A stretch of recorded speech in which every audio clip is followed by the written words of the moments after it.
Graça e paz, queridos, boa noite, tudo bem? Vocês estão aí, gente? Boa noite, tudo bem? Tá frio aí? Já passou o pior do frio, né?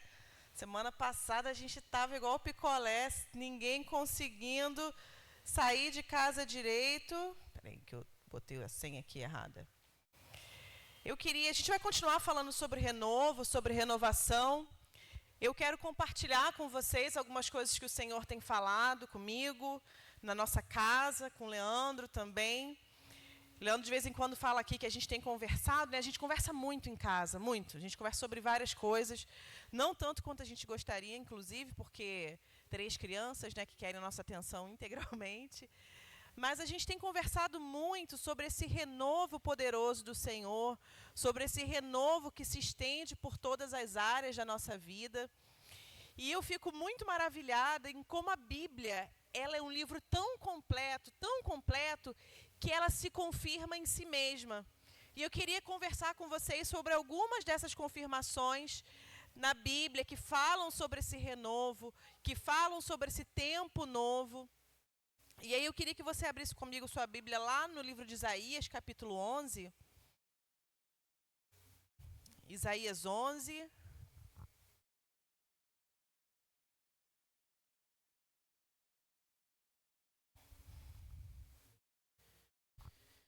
A gente vai ler até o versículo 9.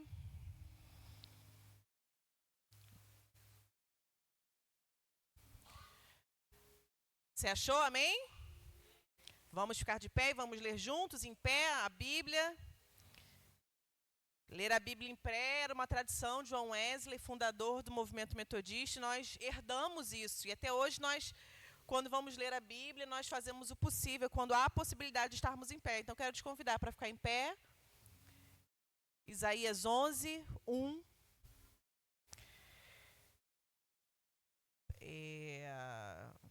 Eu estou lendo a Almeida Revista, a que estava antes.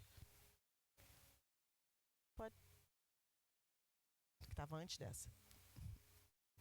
Dessa aí.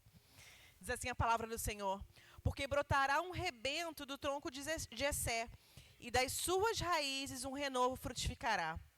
E repousará sobre ele o Espírito do Senhor, e o Espírito de sabedoria e de inteligência, e o Espírito de conselho, de fortaleza, e o Espírito de conhecimento e de temor do Senhor. E deleitar-se-á no temor do Senhor, e não julgará segundo a vista dos seus olhos, nem repreenderá segundo o ouvir dos seus ouvidos. Mas julgará com justiça os pobres, e repreenderá com equidade os mansos da terra. E ferirá com a vara de sua boca, e com o sopro dos seus lábios matará o ímpio. E a justiça será o cinto dos seus lombos, e a verdade o cinto dos seus rins. E morará o lobo com o cordeiro, o leopardo e o cabrito se deitarão, o bezerro e o filho do leão e a nédia ovelha viverão juntos, e um menino pequeno os guiará. A vaca e a ursa pastarão juntas, e seus filhos juntos se deitarão, e o leão comerá palha como boi. E brincará a criança de peito sobre a toca da áspide, e o desmamado meterá a mão na cova do basílico.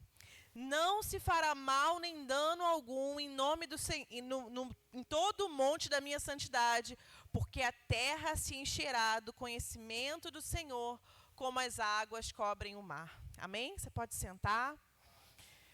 Senhor, a tua palavra, como nós já oramos aqui, ela não volta vazia.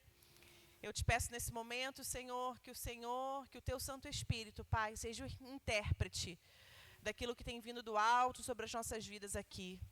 Que as nossas mentes e o nosso coração estejam abertos ao Senhor, abertos ao teu cuidado, ao teu falar.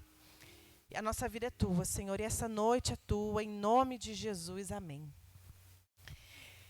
Como eu estava falando aqui, eu acho muito interessante como a Bíblia se confirma, né? A Bíblia, em vários momentos, ela vem aparecendo mensagens que parecem que não têm conexões, dizeres que não têm conexões, passagens que não têm conexão e são completamente conectados.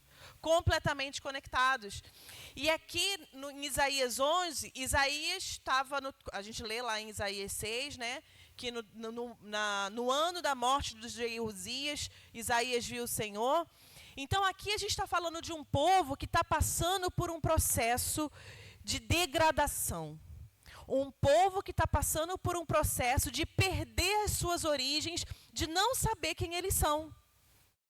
O povo de Israel aqui, Judá especificamente, porque Isaías está falando para Judá, eles não se reconhecem mais.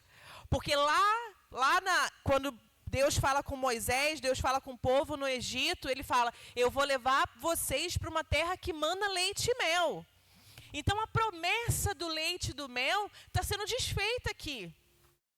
Quase mil anos depois, muito tempo depois, a promessa feita pelo Senhor está sendo desfeita à vista do povo de Israel, à vista dos judeus.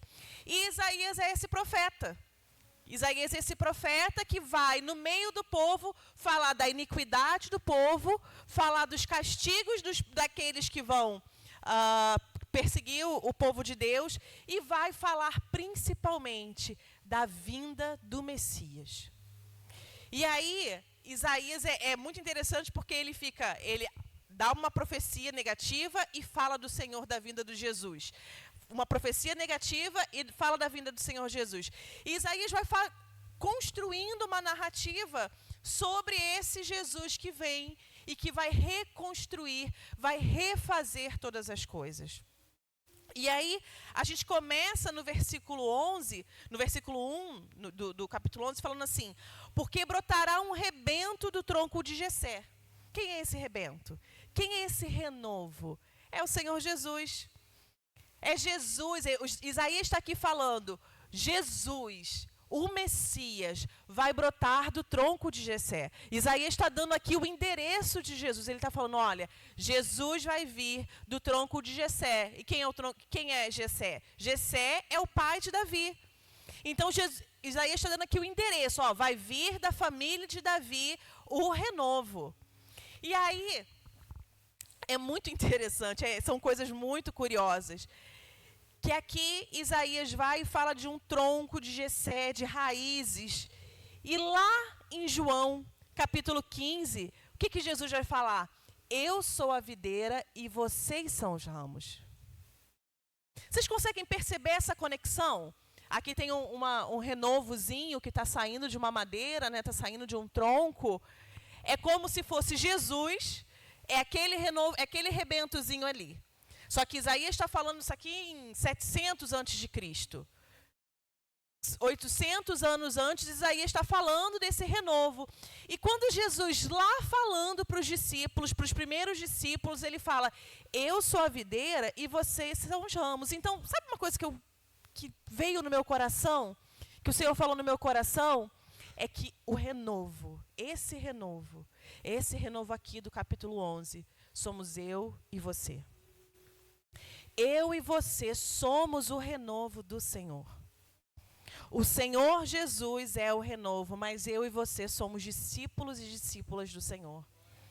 Então, esse renovo que o mundo urge, esse renovo que o mundo precisa ver, somos eu e você. Não tem mistério, não tem oba-oba, não tem diferença, não tem gritar, não tem nada disso. Somos eu e você. Somos eu e você no nosso dia a dia. Porque Jesus já falou isso. Vocês são os meus galhos.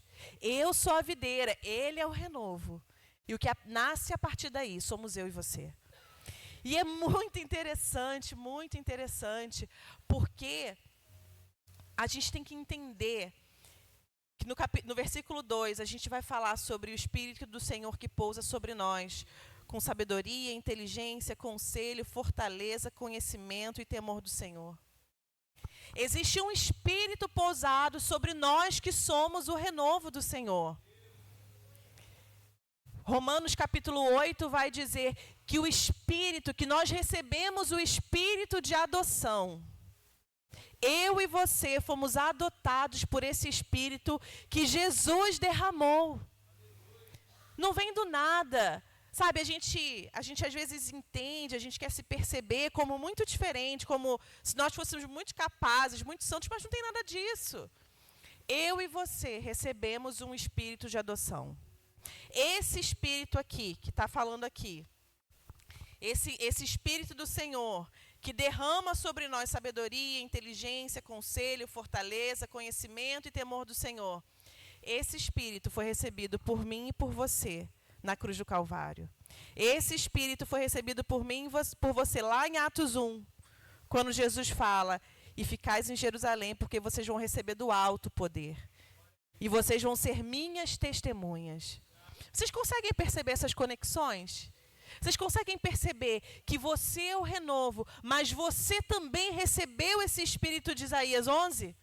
Você consegue entender que o renovo é uma coisa linda, mas a manifestação do renovo do Senhor somos eu e você. A manifestação daquilo que Deus quer fazer somos eu e você. Não vem do outro. E a gente vive num mundo, né, que a gente tem muita dificuldade em aparecer. Saiu uma pesquisa no último mês, agora no final do mês de maio, uma pesquisa do IBGE, que pela primeira vez, desde os anos 90, diminuiu o número de pessoas que se consideram evangélicas. Pela primeira vez, desde os anos 90, diminuiu o número de pessoas que se consideram, que se declaram evangélicas. E se eu e você recebemos o renovo do Senhor, se eu e você somos o rebento, se eu e você recebemos o Espírito do Senhor, por que isso tem acontecido? Porque o amor de muitos tem se esfriado. Isso está escrito na Bíblia, não está? Que no final dos tempos o amor de muitos se esfriaria. Mas qual tem sido o meu e o seu papel nessa renovação? Qual tem sido o meu e o seu papel nesse tempo de que a gente precisa se conectar com Jesus, em que as pessoas precisam se conectar com Jesus? Eu falo muito aqui sobre isso, né? Mas a gente vive um tempo que a gente não tem mais conexão com as pessoas, né? Quem nós admiramos, né, nós não conhecemos. A gente estava falando hoje na classe, né, na escola dominical, que tem pessoas que nós admiramos muito e, de repente, tem um problema com ela e a gente não consegue nem mais ouvir o conteúdo que essa pessoa produz. Às vezes um pregador, às vezes um cantor, às vezes uma pessoa conhecida no meio evangélico. A gente vive esse tempo de, ao mesmo tempo que nós estamos muito conectados, nós somos extremamente desconectados. E aí, eu posso sim colocar a culpa dessa desevangelização, desse processo que nós temos vivido de que o evangelho entra em declínio, eu posso colocar a culpa nos midiáticos, né? Eu posso colocar a culpa no pastor adúltero, eu posso colocar a culpa no cantor que se envolveu com política, eu posso colocar a culpa em muitas pessoas. Mas qual é o meu e o seu papel como renovo do Senhor nessa geração? É uma coisa que nós precisamos nos perguntar. Porque essa geração que vive conosco é uma geração que está no meio da destruição e do caos. Essa é uma geração que não consegue mais amar plenamente. Essa é uma geração dos relacionamentos líquidos, relacionamentos que vão e voltam, seus ciclos são muito curtos. Essa é uma geração que não entende que amar profundamente requer sacrifício. Essa é uma geração completamente alienada do amor do Senhor. E aí, esse renovo que somos eu e você, nós precisamos trazer restauração e transformação para esse tempo. Eu e você precisamos trazer restauração e transformação para esse tempo. E aí, o que esse texto está falando é de um renovo, é do Espírito do Senhor, é de justiça, equidade e harmonia e paz. E aí, você está vendo aqui, né? O renovo brota do tronco de Jessé. O Leandro já explicou aqui, já contou aqui, se você já viu, mas o Leandro não sabe da história antes dessa. O Leandro falou de uma jambeira que tinha lá na casa da minha avó, né, que ficou um tempão, que depois renasceu, resistiu. Quando eu era criança, Jambo, pé de jambo, se você tem um em casa, não pense em destruir ele, que ele não destrói, tá, gente? É tipo Highlander. O negócio vai ficando, vai ficando, não destrói. Quando eu era criança, da idade do Lucas, assim, mais ou menos, lá na casa da minha avó tinha muito pé de jambo. Eu não sei por que meu avô gostava tanto de pé de jambo. É uma árvore muito bonita, né? E meu avô foi queimar um pé de jambo, que ele ia construir a casa do meu tio, no terreno ao lado da casa dele, ele foi queimar um pé de jambo. E aí, o que ele fez? Ele foi cortando, né? Primeiro, o que ele fez primeiro? Ele cortou os galhos. Ele foi lá, cortou os galhos, e os galhos caíram e secaram.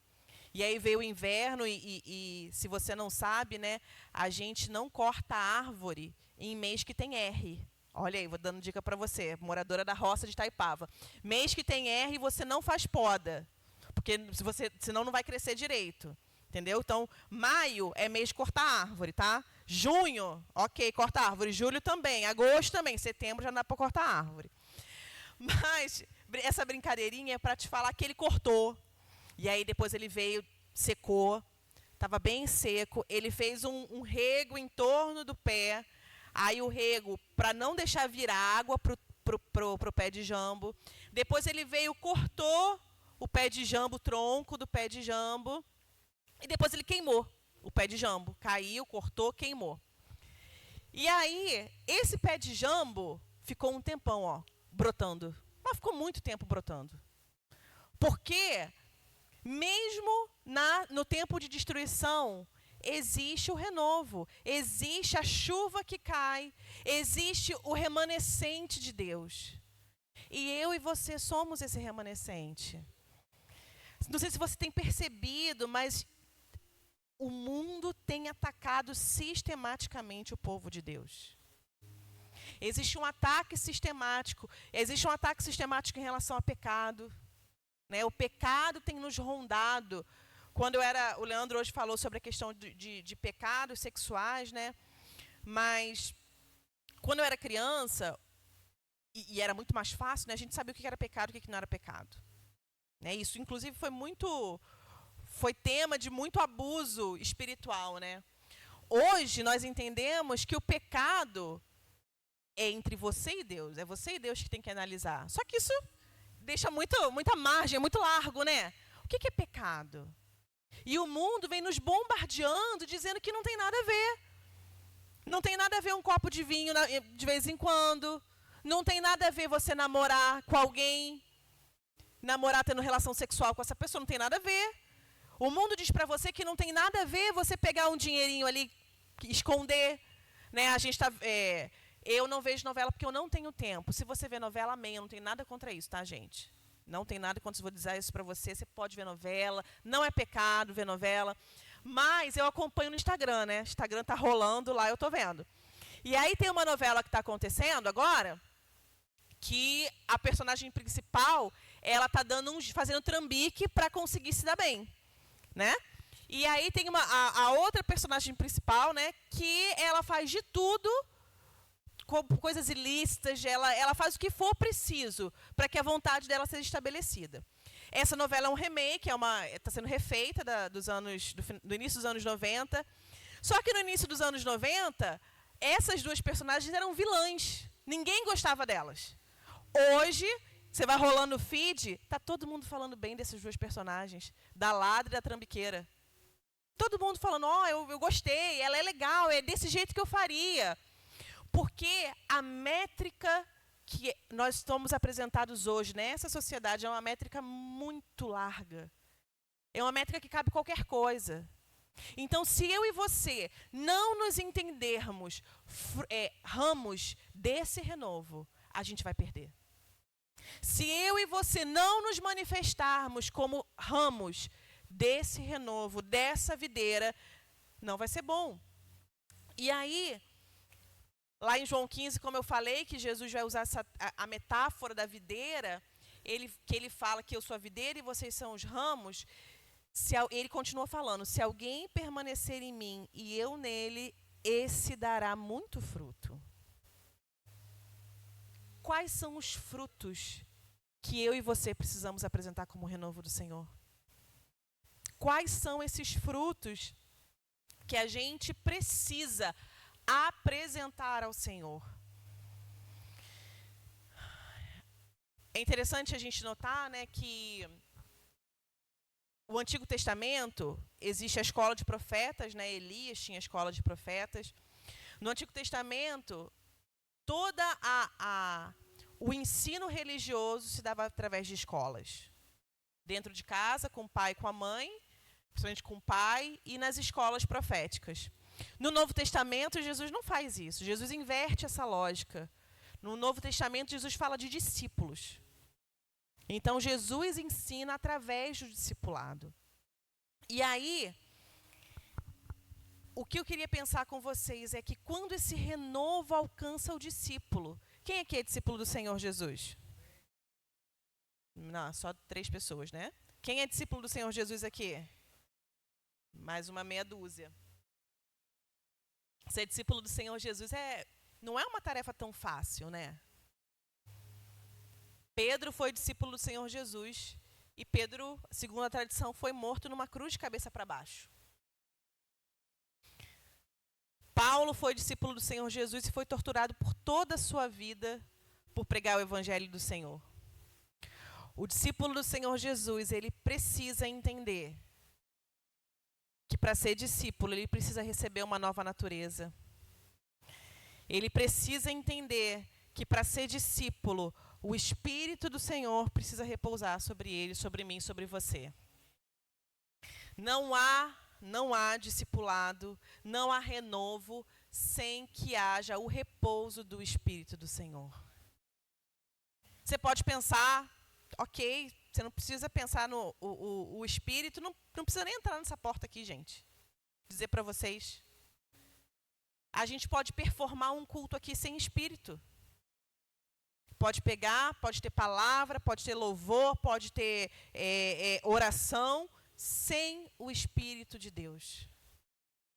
Mas quando o Espírito de Deus vem, o sobrenatural acontece.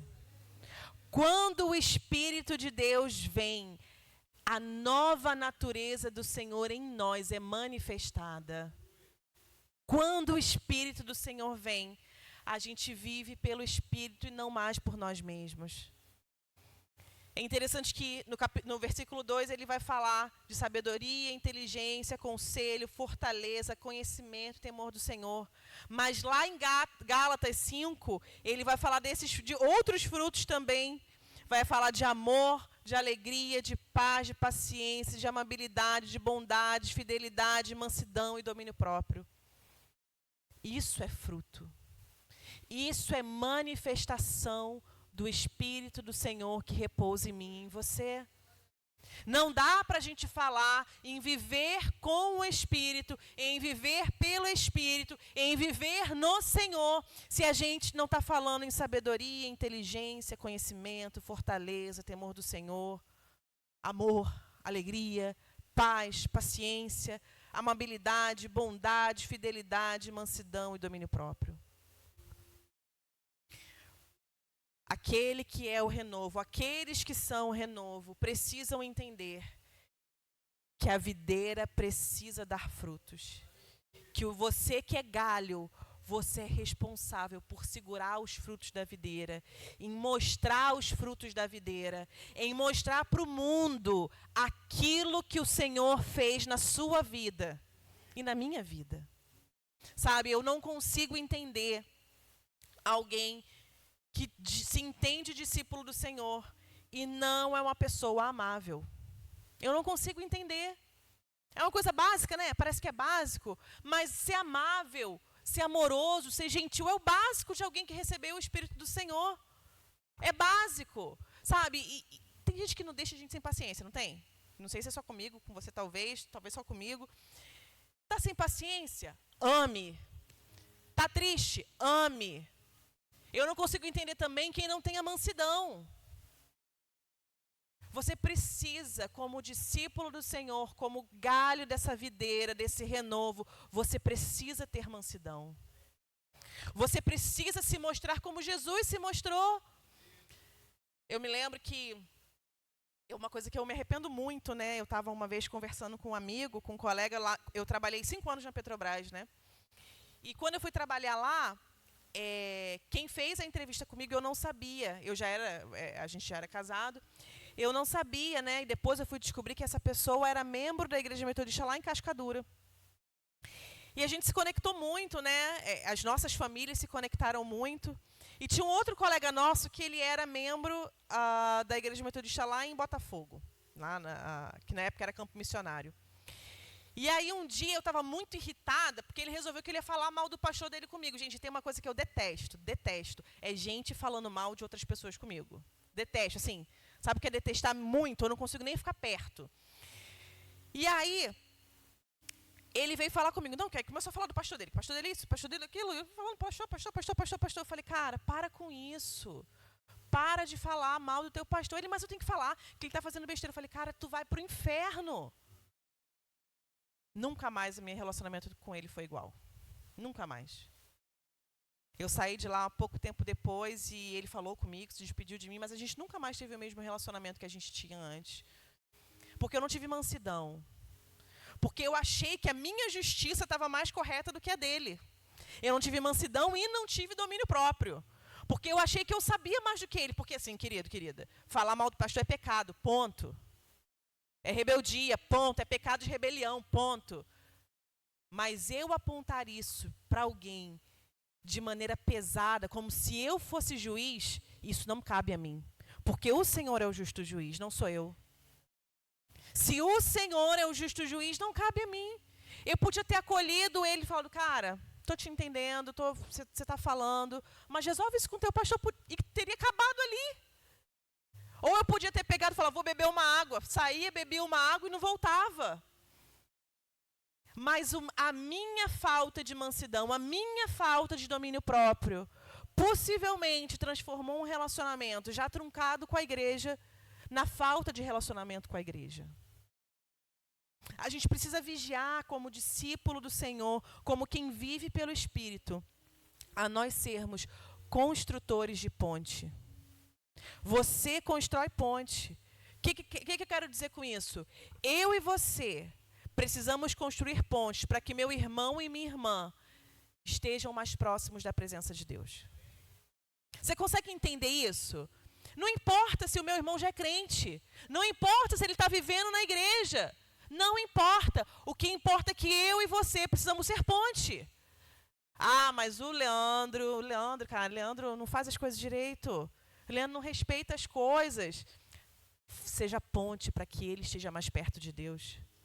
Uma coisa que a gente aprende quando a gente vai falar sobre louvor, né? É que louvor e adoração é que o momento de louvor é um momento que a gente se prepara, que os músicos, os cantores, os levitas se preparam para que a igreja consiga adorar ao Senhor. E eu concordo com isso, está certo. Mas o que eu preciso dizer para você é que a sua vida toda é um momento de adoração. Então, se toda a sua vida é um momento de adoração, a sua vida precisa levar os outros para estarem mais perto de Jesus. Não importa quem ele seja, não importa como ele seja.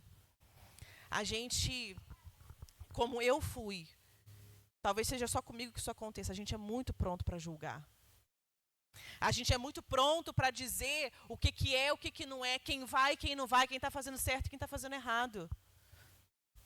Seja misericordioso.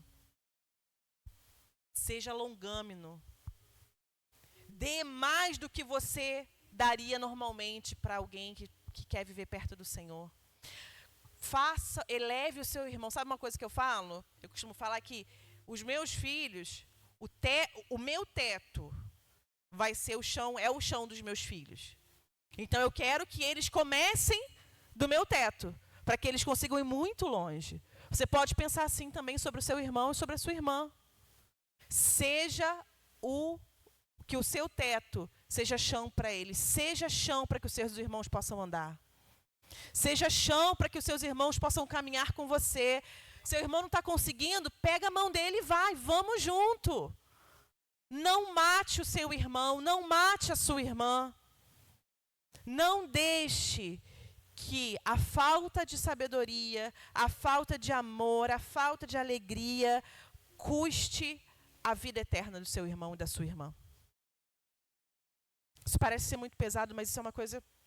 Pecado a gente confessa, né? Depois que aconteceu essa situação com esse meu amigo, eu fui lá. Não foi fácil, não veio rápido o arrependimento, porque eu achava que eu estava muito certa. Muito certa. Não veio rápido. E aí, quase 6 meses depois, eu fui falar com ele, falar: meu amigo, me perdoe. Me perdoe porque eu não sou sua juíza. Me perdoe porque eu não coloco você, não sou eu que vou te levar para o céu. Me perdoe. Mas não deixe de caminhar com o Senhor. Esse meu amigo hoje tem depressão, o casamento dele acabou, ele não consegue mais frequentar uma igreja. Possivelmente por conta daquilo que eu falei. Não seja essa pessoa que eu fui. Não seja essa pessoa que não consegue construir pontes para levar os outros até o céu. Não seja essa pessoa que faça juízo em vez de viver pelo Espírito. Não seja essa pessoa que acha que sabe fazer tudo melhor que os outros. Terceira coisa é que, ainda falando sobre justiça, que aquele que vive o renovo do Senhor, aquele que nasceu do renovo do Senhor, ele se torna produtor de justiça e misericórdia de Deus. No versículo 3 e 4 diz assim: e deleitar-se-á no temor do Senhor, e não julgará segundo a vista dos seus olhos, nem repreenderá segundo o ouvir dos seus ouvidos, mas julgará com justiça os pobres e repreenderá com equidade os mansos da terra. Aquele que vive, aquele que é o renovo do Senhor, ele é promotor de justiça e misericórdia. Isso é muito difícil, ser promotor de justiça e misericórdia. Como eu falei, a gente é muito justo, né? Jeremias vai falar que a justiça do povo de Israel não passa de trapo de imundícia diante da justiça de Deus. Sabe o que significa? Significa que a minha justiça e a sua justiça não é nada comparada com a justiça de Deus. Nada, nada, nada, nada. Ah, que bandido bom é bandido morto. Você está errado. Você está errado.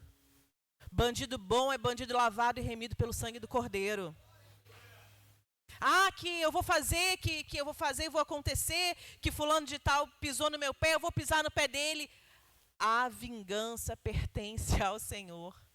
Sabe o que significa que a vingança pertence ao Senhor? Que eu e você, a gente não precisa ficar esquematizando o troco para alguém. Significa que eu e você precisamos descansar no Senhor. Porque o Senhor é justo juiz. Porque o Senhor é justo, o Senhor é fiel. O Senhor nos faz defender o injustiçado. O Senhor nos faz ser defensor dos pobres. A Bíblia, ela é... Já está na hora? Já está na hora? Que isso, gente? A Bíblia, ela vai falar dos cinco pilares do cristianismo. É aquele que defende o órfão, o pobre, a viúva, o necessitado e o estrangeiro. Seja praticante dessa justiça como o renovo do Senhor. Continuando, a ética do reino, ela é evidenciada pelo seu e pelo meu comportamento. A ética do reino é evidenciada pelo meu e pelo seu comportamento. Não é pelo comportamento do pastor XYZ que está na internet. Não é pelo comportamento do cantor que está lá no YouTube. Não é pelo comportamento daquele blogueiro, daquela blogueira que se diz cristão. É pelo meu e pelo seu comportamento. É através de nós que a ética é manifestada. Por último, o discípulo do Senhor, que foi renovado, que nasceu do renovo, ele experimenta e promove reconciliação e paz. O versículo 6 e o versículo 7 vão falar que o lobo vai morar com o cordeiro. Não dá para imaginar isso. Que o leão vai se deitar com o cabrito. E o bezerro e o filho do leão vão ficar juntos. A ovelha vai viver junto. E vai ser um menininho que vai guiá-los. Reconciliação e paz. Significa que eu e você que somos crentes, eu e você que somos discípulos, a gente vai conseguir trazer o diferente para sentar à mesa e trazer reconciliação. Nós estamos debaixo do ministério da reconciliação, querido e querida. O ministério de Jesus foi o ministério de reconciliação entre os homens e Deus. Então esse é o meu e é o seu ministério. Não adianta você achar que o seu ministério é louvor, seu ministério é uma áudio, seu ministério é de trabalho com mulher, o seu ministério é trabalho com homem, é mídia. O seu ministério é a reconciliação dos homens com Deus. Você pode fazer qualquer outra coisa, mas nada é mais importante do que promover reconciliação e paz. Jesus é o príncipe da paz.